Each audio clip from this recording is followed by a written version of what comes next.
Hello guys, तो एक बार फिर मार्क करेंगे सारे चैप्टर्स को केमिस्ट्री के। तो क्लास 12 के अंदर 10 चैप्टर्स हैं जिनसे आपका 70 नंबर का पेपर बनने वाला है।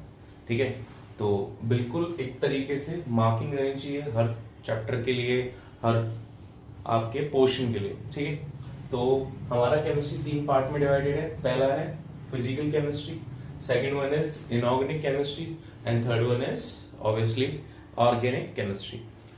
तो फिजिकल केमिस्ट्री में हमारे पास न्यूमेरिकल पोर्शन आने वाला है और पूरा न्यूमेरिकल पोर्शन जो रहेगा वो हमारे 3 चैप्टर्स से रहेगा। First chapter is solution, second chapter is electrochemistry and third chapter is chemical kinetics. तो these 3 chapters are basically required for numerical portion. जितना अनुमान है आज एनालिसिस से, उसके बेसिस पे 20 to 20 मार्क्स के लमसम का ये तीनों चैप्टर कैरी करते हैं एग्जामिनेशन, है ना, including MCQ, source based, competency based, है ना, all those types of questions. Whereas अगर और इनऑर्गेनिक की बात की जाए, न्यूमेरिकल्स टू सॉरी इनऑर्गेनिक की बात की जाए तो हमारे पास 2 चैप्टर्स हैं, D and F block elements and coordination compounds. D and F block elements generally 13 से 18 के बीच में आता है, 13, 15, 13, 18 वही लमसम उसका कवरेज होता है ना। बस 2 ही चैप्टर है इनऑर्गेनिक के। तो इस बार में हमारे पास रिलीफ है कि थोड़ा जो रटने वाला पोर्शन था पी ब्लॉक वगैरह वो थोड़ा कम हो जाएगा। ठीक है, तो हमारे पास ओनली एक ही चैप्टर है जिसमें बहुत सारी बातें याद रखनी है अपने को, जैसे वो only D and F block element है, coordination super chapter. Then we will be doing the organic. Organic हमारे लिए मोस्ट इंपॉर्टेंट क्योंकि ये आने वाली है half of the paper, means 50% portion organic का ही रहता है, because the total number of chapter from organic is 5। ठीक है, तो हमारे पास हेलोएल्केन्स एंड हेलोवेरिन्स है, उसमें अल्कोहल, फिनॉल्स एंड ईथर्स है, उसमें एल्डिहाइड, कीटोन्स, कार्बोक्सिलिक एसिड है, जिसमें यूजुअली देखा गया है सबसे ज्यादा अमाउंट ऑफ क्वेश्चंस बनते हैं। फिर आते हैं अमाइंस, बहुत छोटा सा चैप्टर है बट अपनी एक इम्पोर्टेंस है इसकी, 8 to 9, 8 to 7, 7 to 8 ऐसा मार्क्स का चलता रहता है। फिर है बायोमोलिक्यूल।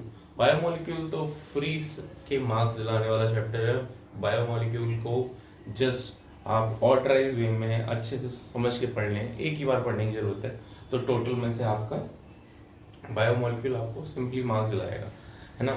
6, 7, 8 जो भी मार्क्स का आता है एग्जामिनेशन में, वेरिएशन है हमारे पास, कभी सिंपल एक ऑर्डिनेंस क्राइटेरिया नहीं रहा है हमारे पास, but it causes a free flow of marks. ठीक है, तो बायोमोलिक्यूल आपका इसमें सबसे सिंपलेस्ट पोर्शन रहेगा। 4 चैप्टरों में हमको मेहनत करनी है जिनसे अपने मार्क्स बनेंगे। तो इस तरीके से अपना फुल फ्लोन डिवाइडेड रहेगा, 20 to 22 मार्क्स, 13 से 15 मार्क्स आपका इनऑर्गेनिक एंड ऑर्गेनिक रहेगी 35 मार्क्स की। इसके बाद जो एनालिसिस था, पहले जो एग्जामिनेशन का पैटर्न था उधर रेशियो डिवाइडेड डिवीजन था 20% एमसीक्यूज के लिए, देन 20%, देन 60%। अब जो चेंज कर दिया गया है, competency source based questions and all those question which are presenting in a aptitude based questions which are presenting in a competency level, तो वो उसका 20% से बढ़ा के उसको 40% कर दिया गया है, ताकि बच्चों को ईजियर हो जाए एंड बच्चों को थोड़ा सा, है ना, कॉम्पिटेटिव एग्जामिनेशन का भी क्राइटेरिया मिले। तो assertion reasons and all those questions which are having competency level या सोर्स बेस्ड क्वेश्चन जिनसे कॉम्पिटेंसी बेस्ड नेचुराइजेशन समझ में आता हो, उनका लेवल अभी 40% है।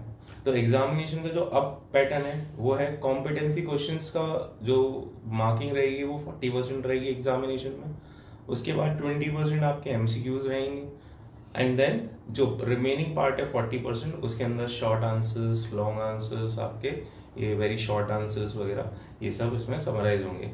तो जो पहले 2020 आपका 60 था वो अब 40-20-40 हो गया। ठीक है, तो उसी के हिसाब से विल बी प्रिपेयरिंग। तो आगे की वीडियोस में विल बी सीन कि how to prepare for those content. Will be starting from the important topics of solution, electrochemistry and chemical kinetics, है ना, thorough will be doing that. इसी के साथ हम सबसे विदा लेते हैं, मिलते हैं नेक्स्ट वीडियो में।